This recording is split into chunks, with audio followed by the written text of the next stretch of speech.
My name is Evelyn Shaw. I'm 58 years old, and for the past 20 years, I was the operations director at Benson Textiles in Portland, Oregon, a company that produces specialty fabrics used by manufacturers all over the Pacific Northwest. I was never one to demand the spotlight or make grand speeches. Instead, I was the quiet force that kept everything running smoothly, the one who knew which bolts were loose before the machines even rattled, the one who could walk the floor and feel what needed fixing before anyone else noticed. So when Emily Benson, the owner's 29-year-old daughter, told me, "We don't need old women like you slowing us down," while casually flipping her highlighted hair over her shoulder, I didn't argue. I just smiled dryly, nodded once, and walked out of her office. No scene, no yelling, no desperate pleas. At my desk, I packed up 2 decades of my life into a worn-out cardboard box while the younger employees avoided my gaze. I had mentored half of them, seen them grow from wide-eyed trainees to department leads with mortgages and kids. But not one of them spoke as I loaded framed photos, a coffee mug, and a stack of well-worn notebooks into the box. Frank Benson, Emily's father, had founded the company 45 years earlier, starting in his garage with a single loom. He'd built Benson Textiles into a $40 million enterprise through sheer determination and an unwavering commitment to quality. Frank personally recruited me to oversee operations when his health began to decline. "You're the only one I trust not to take shortcuts," he'd said with a firm handshake when he offered me the job. Now, Emily, armed with an MBA and 2 years of big city experience in Los Angeles, had decided the company needed a fresh start. That was corporate code for clearing out anyone who still remembered how things worked before algorithms and dashboards replaced common sense. As I walked to my car, balancing that cardboard box in my arms, I felt oddly calm. Emily hadn't bothered to review my contract, or she would have seen the clause Frank had personally written in, a severance package worth 2 full years of salary if I was dismissed without cause. It had been his way of protecting me from headhunters and ensuring my loyalty. I set the box down in the passenger seat, sat behind the wheel, and took a long breath. Through the windshield, I could see the factory floor, the looms I had maintained, the production systems I had implemented, and the people I had trained. And I wondered how long it would take for Emily to realize what happens when institutional knowledge walks out the door. Without a dramatic exit, I turned the key, pulled out of the parking lot, and headed home. My next call was to Christine Malone, an old friend and sharp lawyer who had been waiting for the day I'd need her expertise. I wasn't a show-off. I had been married for 30 years to my late husband, Mark, before cancer took him 5 years ago. We'd raised 2 kids, a son now working as an environmental engineer in Seattle and a daughter teaching middle school in Boise. My life was built on steadiness, the same quality I had poured into Benson Textiles. Frank Benson had been more than a boss. He was, in many ways, the father figure I never had. My own father walked out when I was 10, leaving my mom to raise 4 kids while working double shifts as a waitress. Frank took a chance on me when I was 38, just after I'd been laid off from a struggling apparel manufacturer, with only a community college degree in industrial engineering and a reputation for getting things done. "Degrees don't run factories," Frank had said during my interview. "People with guts and know-how do." Within 2 years, he promoted me to operations director.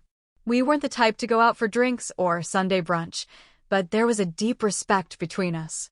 When Mark got sick, Frank quietly rearranged my schedule so I could be at every chemo appointment, without me needing to say a word.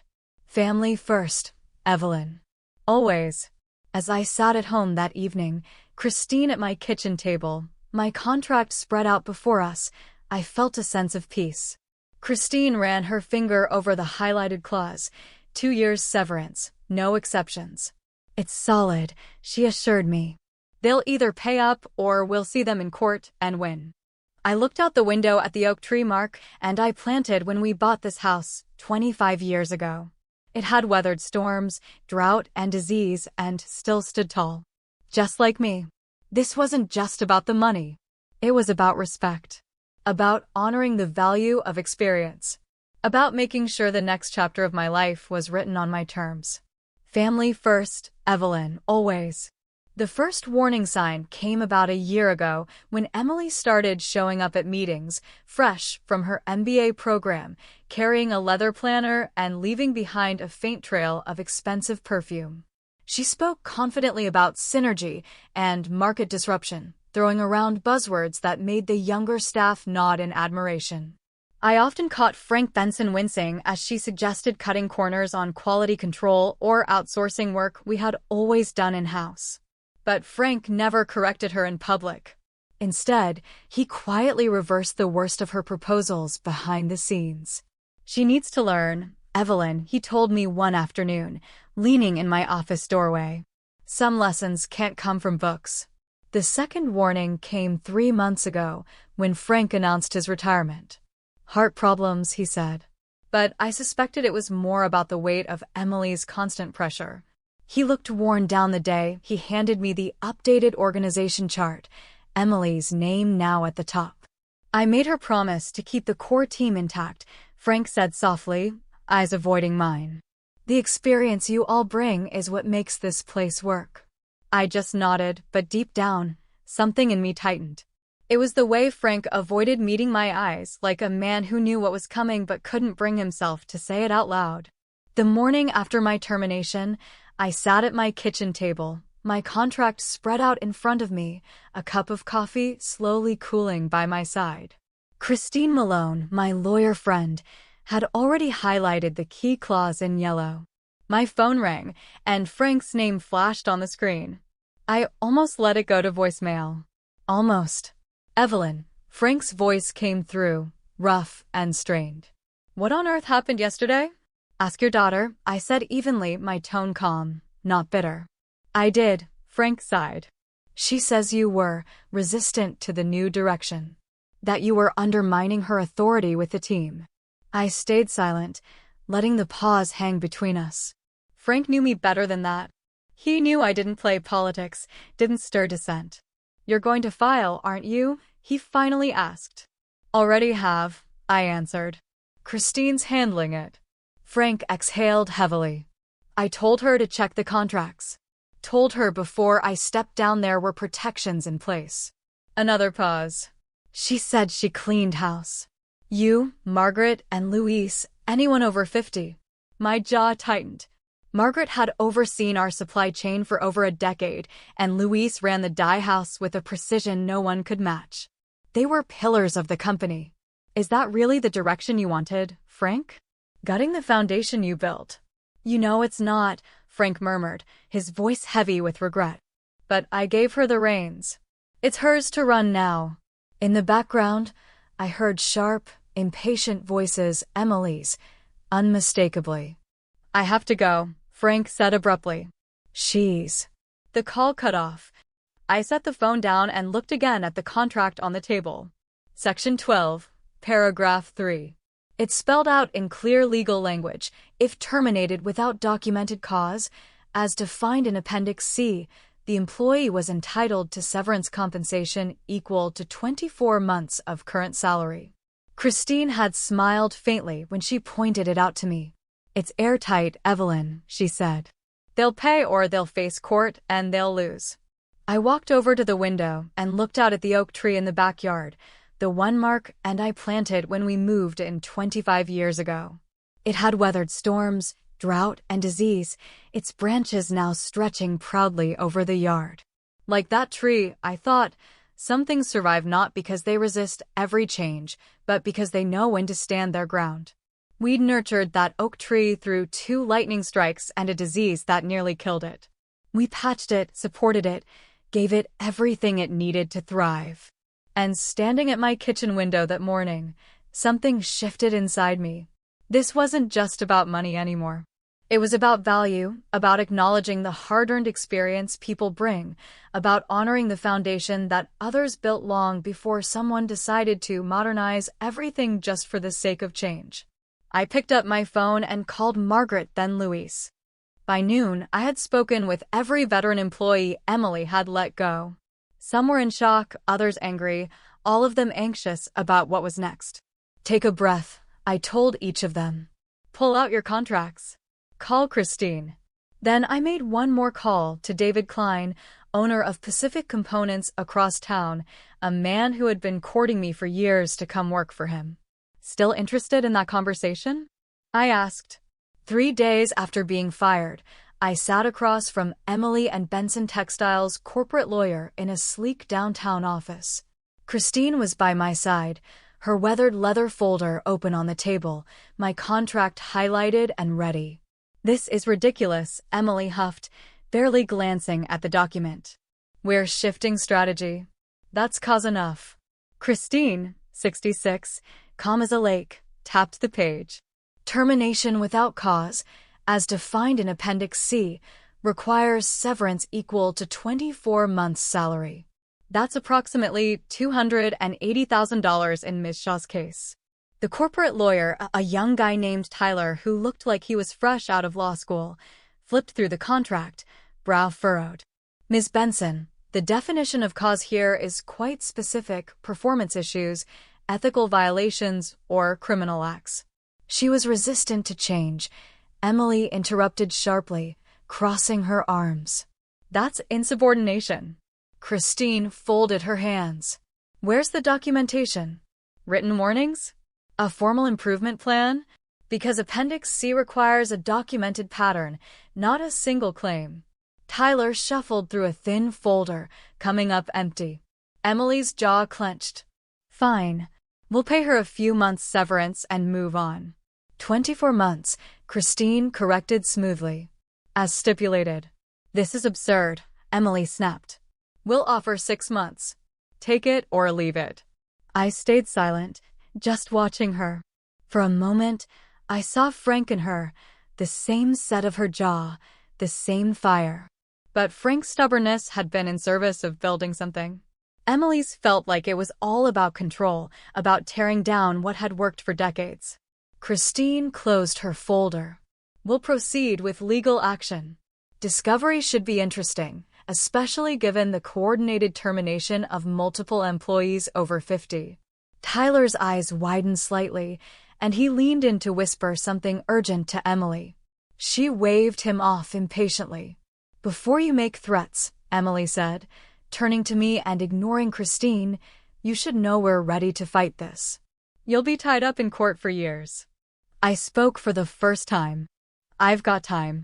And I'm not worried about people in this industry learning how you handle experienced staff. Her lips curled in a tight smile. Good luck finding another job at your age. And that's when Frank appeared in the doorway. I hadn't seen him since his retirement party. He looked thinner, a little more fragile, but his eyes were sharp, steady as ever. Emily, he said quietly a word. We're in the middle of something, Dad. Now. His voice left no room for debate. Not a request.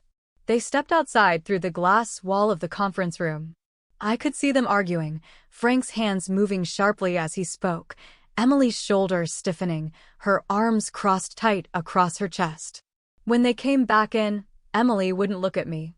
Tyler, Frank said quietly to the young attorney, prepare the severance agreement as written in the contract. Dad, Emily began, her voice tight with disbelief. Not now, Frank cut her off, his tone leaving no room for debate. He turned to me. I'm sorry, Evelyn. This isn't how I wanted things to end. I nodded once. That was enough. We both understood what had been lost, and what couldn't be repaired in that moment. As Christine and I gathered our things, Emily moved to block my path. This isn't over, she said coolly. I'll be reviewing every vendor relationship. Any company that hires you can forget about doing business with Benson Textiles. Frank flinched at her words, but he didn't speak. I just met Emily's hard gaze and gave another quiet nod, thinking of my conversation with David Klein the day before, about the partnership offer he'd floated, about the niche market Benson Textiles had been ignoring for years, the specialized, small batch fabrics that Pacific Components was eager to expand into. You're right about one thing, I told her calmly. It isn't over. A week later, the severance hit my account. $280,000 before taxes, more money than I'd ever seen at once. I should have felt triumphant, but instead, I felt strangely hollow. It had never really been about the money. It was about something deeper, about respect, value, and standing up for what decades of experience were worth. That same afternoon, I met Margaret Davis, our former supply chain director, at a little roadside diner halfway between our neighborhoods. The place was nearly empty at 3 p.m., just a couple of long-haul truckers at the counter and us in a booth at the back. Christine got me a year's severance, Margaret said, stirring her iced tea without taking a sip. Not as good as yours, but better than nothing. They want me to sign an NDA. 5 years. No talking about proprietary systems or supplier deals. She gave a short, bitter laugh. 35 years in the business, and now I can't even talk about my own work. You signing yours? I shook my head. I don't have to. And you might not either. I slid a business card across the table. David Klein, Pacific Components. He's looking for a consultant, someone with deep supply chain knowledge. Margaret eyed the card, frowning. Benson will sue me if I take this. Not if you're advising on general industry practices, I told her. Nothing proprietary about that. She slowly slipped the card into her purse. What's going on, Evelyn? This doesn't feel like you stirring the pot. I hadn't told anyone about the arrangement with David yet, but Margaret had earned the truth. We'd worked side by side for over 15 years. I'm partnering with Pacific, I said quietly. David wants me to head up a new division, small batch specialty fabrics. The kind Emily thinks is a waste of time. Margaret's eyebrows shot up. The custom work. Frank always said that was our future. Emily's killing it to chase mass production. She thinks she can compete with overseas manufacturers on price, I said. She can't, Margaret said flatly. Not with our labor costs. I know. So does Frank. Margaret leaned in slightly. Is that why you're telling me this? Do you think Frank's involved somehow? I shook my head. No. But I had lunch with Luis yesterday. He said Emily's been selling off the specialized equipment, the looms Frank bought last year for the custom line. Margaret's eyes widened. That's over $2 million in equipment. At auction prices, she probably got 30 cents on the dollar, I murmured. Margaret sat back, the realization sinking in. And I could see it on her face, the moment when anger turned into resolve. Dollar. Margaret leaned back in the booth, realization spreading across her face. She's stripping the company, converting assets to cash. I nodded slowly. And guess who's been buying up property in Palm Springs? Good Lord, Margaret whispered, running a hand through her short gray hair. Does Frank know? I don't think so, I said softly. He built that company for legacy, not liquidation. We sat in silence for a moment, both of us absorbing what this meant, not just for us, but for the 100+ employees still at Benson Textiles. For Frank's life's work. What are you going to do? Margaret finally asked, her voice low. Build something better, I said simply. Something that respects both the past and the future, with David Klein. Margaret raised an eyebrow, skeptical. David's just an investor. He's 2 years from retirement himself. He wants to back people who know what they're doing, then step away. She paused, smiling faintly. And let me guess, you need a supply chain director. For the first time in weeks, I smiled. The role's yours if you want it, as long as your NDA only covers truly proprietary information, not general industry knowledge. Margaret studied me carefully. This isn't just business for you, is it? I shook my head. It's personal. It's about value. About building something that lasts. That's all I've ever wanted to do. 2 months after my firing, I was sitting in David Klein's office, reviewing architectural plans for our new facility, a converted warehouse on the east side of Portland that would soon house Cornerstone Textiles, our new venture specializing in small batch specialty fabrics. The name had been Margaret's idea. You build from the corners up, she'd said. That's how you make something that lasts. David, a barrel-chested man with a thick white beard and sleeves perpetually rolled to the elbow, spread out supplier contracts across his desk. "Machine shops are confirmed," he said. "They can deliver the first 5 looms by next month. And the software programmer starts Monday." David shot me a knowing look. "Another former Benson employee. You recommended him." I nodded. Jason Wright had been with Benson for 6 years, a brilliant young talent in fabric modeling. Emily had gutted his department's budget by 30% while doubling her own salary. Jason had resigned 2 weeks earlier. "How many does that make now?" David asked, leaning back in his chair. 7, I replied. "All top performers." David let out a low whistle. "Benson's losing talent fast." "People follow good leadership," I said quietly. "Emily's not providing it." My phone buzzed on the table, a text from Luis, still working in Benson's dye house, but quietly feeding me updates. With retirement only 3 years away, Luis couldn't afford to leave, but he could keep his eyes open. I opened the message. It was a photo of an internal memo, production delays, quality control failures, 3 major clients threatening to cancel contracts over missed deadlines. I handed the phone to David, who pulled out his reading glasses and studied the screen. "Just as we predicted," he murmured. "The brain drain is hitting hard." I slid the phone back into my pocket, feeling no satisfaction. Benson employed hundreds of families, people with mortgages, college tuition, aging parents. Their pain wasn't my goal. "We should reach out to Northwest Manufacturing," I suggested, referring to one of Benson's biggest clients. "Let them know we'll be operational in 60 days. David nodded, making a note. "Already scheduled a meeting next week. Their purchasing managers are eager to talk." I rose and walked to the window overlooking the warehouse floor. Below, workers were installing the first machines, the foundation of something new, something better, something worth building. ChatGPT.noi. "The rest will continue under new leadership," I finished calmly, watching Emily's face pale as the words sank in. 6 months after being fired, I stood at the back of Benson Textiles' main conference room. The quarterly all-hands meeting had just been called to order, with Emily at the head of the table, flanked by her shiny, young executive team, most under 35, all visibly tense. I wasn't supposed to speak until the end. That had been the board's agreement. Let Emily present her numbers first, give her the chance to explain the 37% revenue drop, the lost contracts, the escalating quality control issues. She was halfway through blaming market shifts and legacy inefficiencies when she noticed me at the back of the room. "What is she doing here?" Emily demanded, pointing sharply at me. Frank, sitting quietly among the board members, gave a nod to the chairman, who rose to his feet.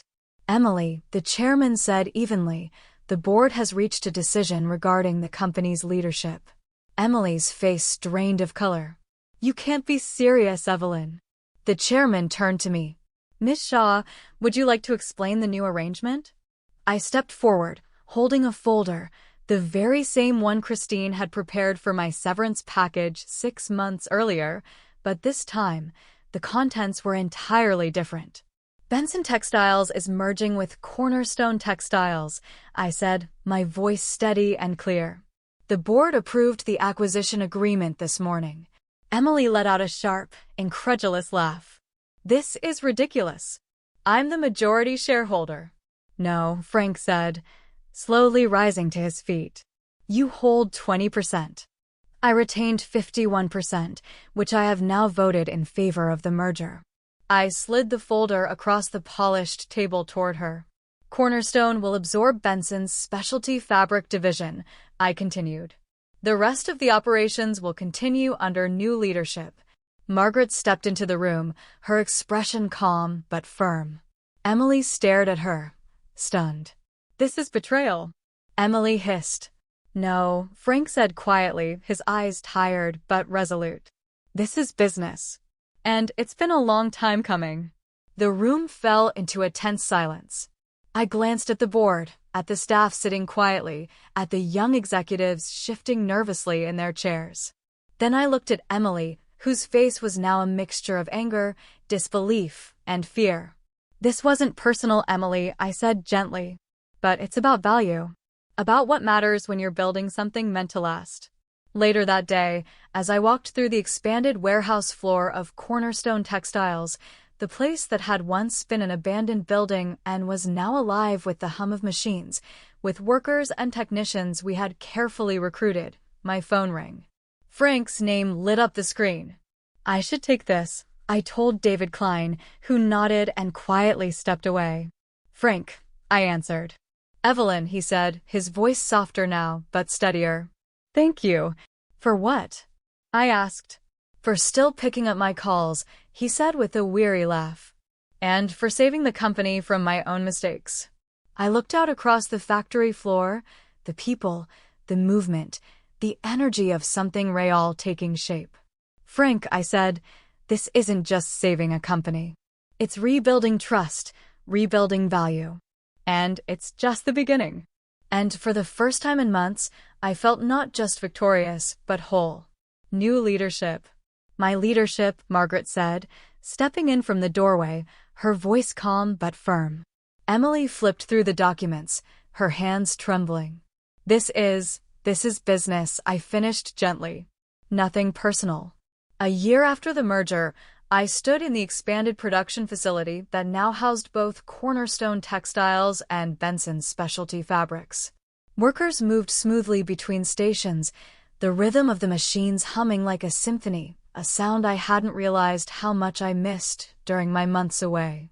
Frank joined me on the observation platform, leaning heavily on his cane. Though his health hadn't improved much, his spirit was visibly lighter.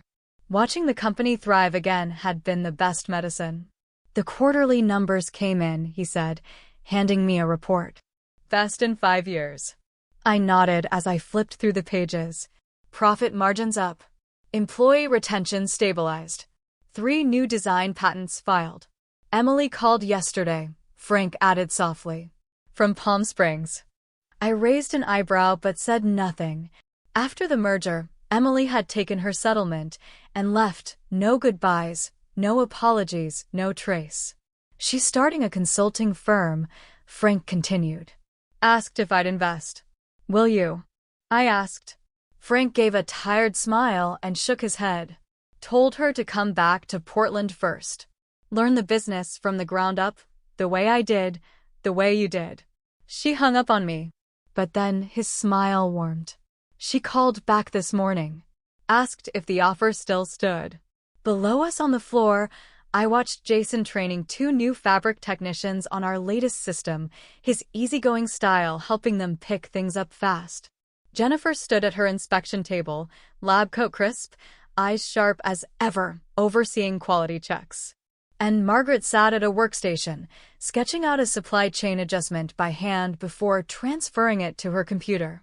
Experience and innovation working together, not in conflict, not one replacing the other, but building something stronger side by side. "You know," Frank said, glancing at me with a touch of amusement, "when I wrote that severance clause into your contract, I never imagined how it would all turn out." I smiled softly. Neither did I.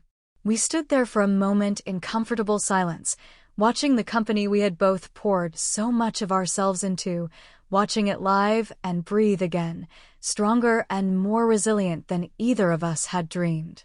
Some lessons are expensive, but the ones that truly stay with you, the ones that change how you see yourself, how you lead, how you value people, those are always worth the price.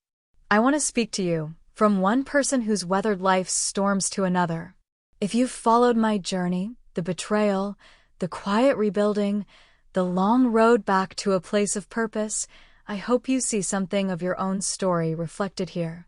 And I would love to hear from you. Share your thoughts in the comments. Tell me if you've ever faced a moment where you had to stand your ground, reclaim your worth, or rebuild after someone underestimated you. Your stories matter. They inspire, they teach, and they remind all of us that resilience lives in every corner of our lives. Please, if you believe in the importance of experience, wisdom, and the quiet strength of those who've been counted out too soon, show your support. Like this video, share it with someone who might need encouragement today, and most of all, leave a message for me. What did you think of the choices I made? Would you have done the same, or would you have taken another path? Your voice adds so much meaning to this conversation. And if I can leave you with one piece of advice, it's this. Never let anyone define your value by your age, your title, or the number of candles on your last birthday cake. Value isn't found in trends or job titles. It's built in the countless quiet ways you show up, deliver, and care. When the world pushes you aside, remember you carry a foundation of knowledge and resilience no one can take away. And when you get the chance to build something new, bring that hard-earned wisdom with you, because experience and innovation, together, are how we build a better future. Stay strong, stay true, and most importantly, stay proud of who you are.